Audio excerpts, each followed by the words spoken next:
Narito ang iyong pang-araw-araw na horoscope para sa Aries, para sa araw ng February 27, 2026.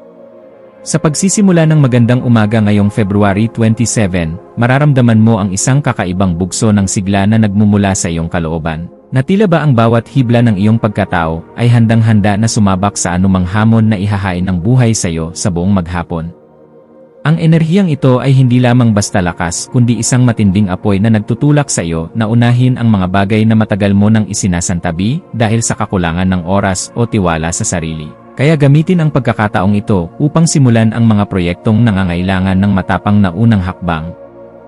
Ang bawat desisyon na iyong gagawin ngayong araw ay dapat magmula sa isang malalim na pagninilay-nilay at hindi lamang sa bugso ng damdamin. Upang masigurado na ang bawat galaw mo ay patungo sa direksyon ng iyong mga pangarap at mithiin na maghahatid sa iyo sa rurok ng tagumpay.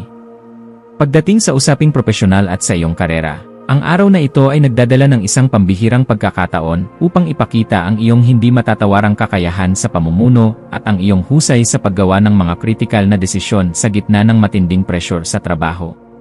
Mapapansin ng iyong mga kasamahan at mga nakatataas ang iyong masiglang aura at ang iyong bilis sa pag-isip ng mga solusyon na hindi nakikita ng iba, na magreresulta sa isang mas mataas na antas ng pagkilala at respeto para sa iyong dedikasyon at integridad sa bawat tungkuling iyong hinahawakan. Huwag kang matakot na ilahad ang iyong mga makabagong ideya sa inyong mga pulong dahil ang iyong boses ay may dalang bigat at kapangyarihan na kayang magpabago sa daloy ng inyong mga proyekto patungo sa mas magandang kinalabasan at produktibidad. Sa aspeto ng iyong pananalapi, ang petsang ito ay nangangailangan ng isang matalinong pagsusuri sa iyong mga balak na pamumuhunan at ang pag-iwas sa anumang uri ng paglustay ng pera sa mga bagay na wala namang pangmatagalang pakinabang sa iyong seguridad sa hinaharap. Maaaring may lumitaw na oportunidad para sa isang pakikipagtulungan sa negosyo o isang bagong paraan ng pagkita. Ngunit kailangan mong maging masinop sa pagbabasa ng bawat detalye at huwag magpadala sa mga alok na tila napakaganda para maging totoo kung hindi mo pa ito lubos na nasasaliksik. Ang pagiging disiplinado sa iyong budget at ang paglalaan ng sapat na halaga para sa mga hindi inaasahang pangangailangan ay magbibigay sa iyo ng kapanatagan ng loob, kaya manatiling maingat sa bawat sentimo na iyong inilalabas mula sa iyong bulsa. Ang iyong buhay pag-ibig ay nasa isang yugto ng masiglang paglago at malalim na pagpapahalaga sa koneksyon na iyong binuo kasama ang iyong kapareha o ang mga taong malapit sa iyong puso sa mahabang panahon ng inyong pagsasama. Ang pagpapakita ng iyong malasakit sa pamamagitan ng maliliit na gawa ng kabaitan at ang pakikinig ng may bukas na isipan sa kanilang mga hinaing ay lalong magpapatatag sa pundasyon ng inyong relasyon. Dahil nararamdaman nila ang iyong pagmamahal hindi lamang sa salita kundi sa tunay na aksyon. Para sa mga naghahanap pa ng katuwang sa buhay, ang iyong natural na karisma at ang iyong pagiging totoo sa iyong sarili ay magsisilbing magnet para sa mga taong naghahanap ng isang partner na may matatag na prinsipyo at sapat na kapanahunan sa pag-iisip. Ang iyong kalusugan ay dapat maging isa sa iyong mga pangunahing prioridad sa pamamagitan ng pagbibigay ng pansin sa iyong sirkulasyon at sa iyong enerhiya na maaaring makaramdam ng pagod kung hindi mo babalansihin ang iyong pagtatrabaho at pagpapahinga. Ang iyong katawan ay humihiling ng sapat na sustansya mula sa mga natural na pagkain, kaya iwasan ang pagkain ng mga processed foods, at sa halip ay piliin ang mga pagkaing magbibigay ng tunay na lakas sa iyong kalamnan upang mapanatili mo ang iyong stamina sa maghapon. Ang pagsasagawa ng mga pisikal na ehersisyo gaya ng pagtakbo o paglalakad ng mabilis sa ilalim ng araw ay makakatulong upang mailabas ang mga negatibong enerhiya at mapalitan ito ng sariwang lakas na kailangan mo sa iyong mga susunod na hakbang.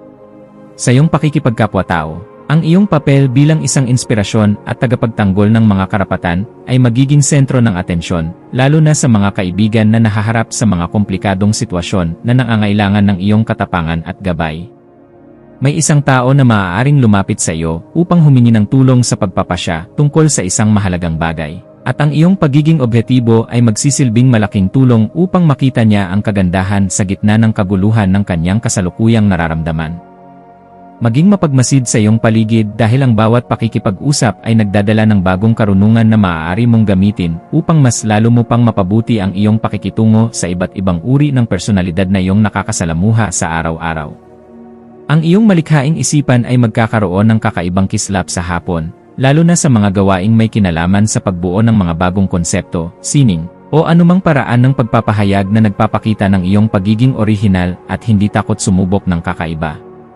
Huwag mong limitahan ang iyong sarili sa kung ano ang tradisyonal na ginagawa ng nakararami. Bagkus ay subukan ang mga makabagong estilo na magpapakita ng iyong pagiging leader habang pinapanatili ang kaayusan at dangal ng iyong mga ginagawa para sa iyong komunidad. Ang pagbuo ng isang bagay na maganda sa paningin at may silbi sa puso ng marami ay nagbibigay sa iyo ng ganap na kagalakan.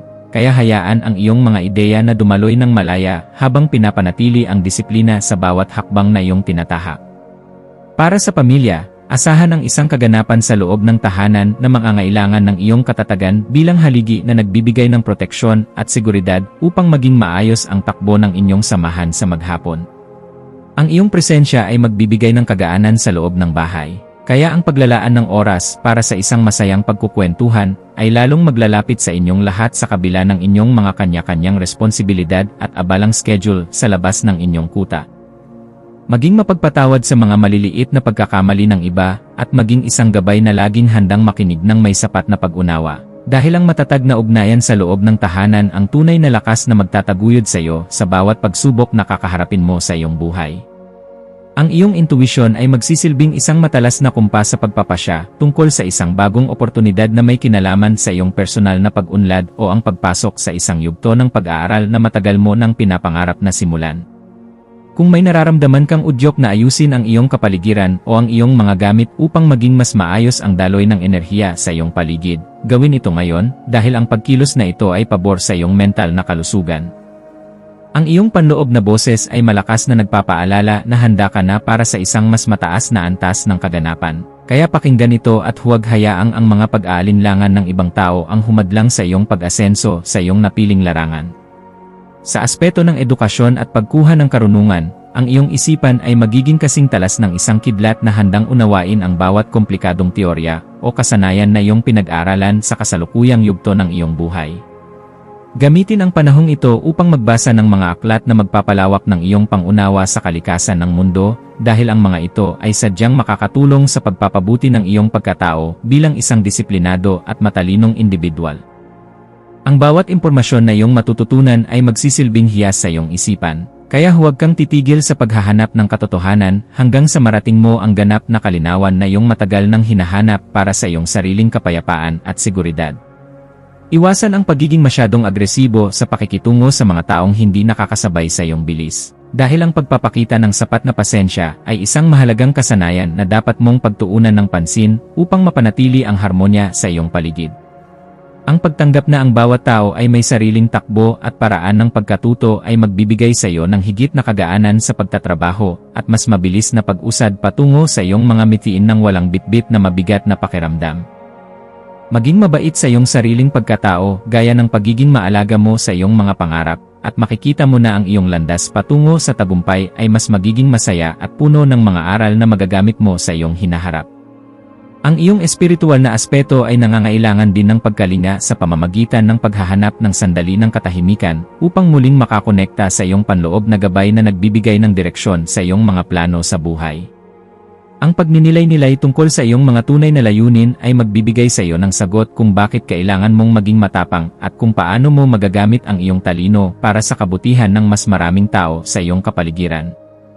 Ang pagpapasalamat sa bawat biyaya, maliit man o malaki, na iyong natatanggap ay magbubukas ng pinto para sa mas marami pang tagumpay. Kaya panatilihin ang iyong integridad at ang iyong pagiging mapagkumbaba sa lahat ng oras at pagkakataon na iyong kakaharapin. Maging mapagmasid sa mga legal na dokumento o mga kontratang iyong pipirmahan ngayong hapon, at siguraduhin na nabasa mo ang bawat letra ng maigi upang maiwasan ang anumang aberya sa iyong mga transaksyon sa hinaharap na mga buwan. Ang paghingi ng payo sa mga taong may sapat na karanasan o sa mga eksperto ay isang matalinong hakbang na dapat mong gawin upang maprotektahan ang iyong mga interes at ang iyong pinaghirapan sa loob ng mahabang panahon ng iyong pagsasakripisyo. Ang pag-iingat sa ganitong mga usapin ay magbibigay sa iyo ng kapanatagan na ang iyong mga hakbang ay nasa loob ng katuwiran at hindi ka malalagay sa alanganin dahil lamang sa kakulangan sa pagsusuri ng mga papel na iyong hinahawakan. Sa pagdating ng gabi, maglaan ng oras upang ayusin ang iyong kapaligiran at ang iyong isip sa pamamagitan ng paggawa ng listahan para sa susunod na araw upang maging mahimbing ang iyong pagtulog at pagpapahinga sa gabi. Ang kaayusan sa labas ay refleksyon ng kaayusan sa loob, Kaya ang pagliligpit ng iyong mga kagamitan ay makakatulong upang maalis ang mga tensyon sa iyong isipan na dulot ng sobrang dami ng iyong mga iniisip sa maghapon. Ang pagpapasalamat sa bawat tagumpay na iyong nakamit sa araw na ito ay magpapanatili sa iyong positibong disposisyon, na siyang magsisilbing magnet para sa mas magagandang balita na darating sa iyong pintuan bukas at sa mga susunod na araw na darating. Bilang huling payo para sa iyo, laging tandaan na ang tunay na katapangan ay hindi lamang matatagpuan sa pakikipaglaban kundi sa kakayahang manatiling mahinahon at may sapat na pagmamahal sa gitna ng anumang kaguluhan na iyong nararanasan. Manatiling nakatutok sa iyong sariling landas habang nagpapakita ng malasakit sa mga taong nasa paligid mo, dahil ang kaganapan ng iyong pagkatao ay matatagpuan sa pagbabahagi ng iyong liwanag ng may dangal sa lahat ng pagkakataon. Hayaang ang liwanag ng karunungan ang maging gabay mo sa pagtahak sa daan ng iyong mga adhikain, at maniwala ka na sa bawat pagsusumikap mo, mayroong magandang bukas na naghihintay para sa iyong buong pamilya at sa iyong kinabukasan.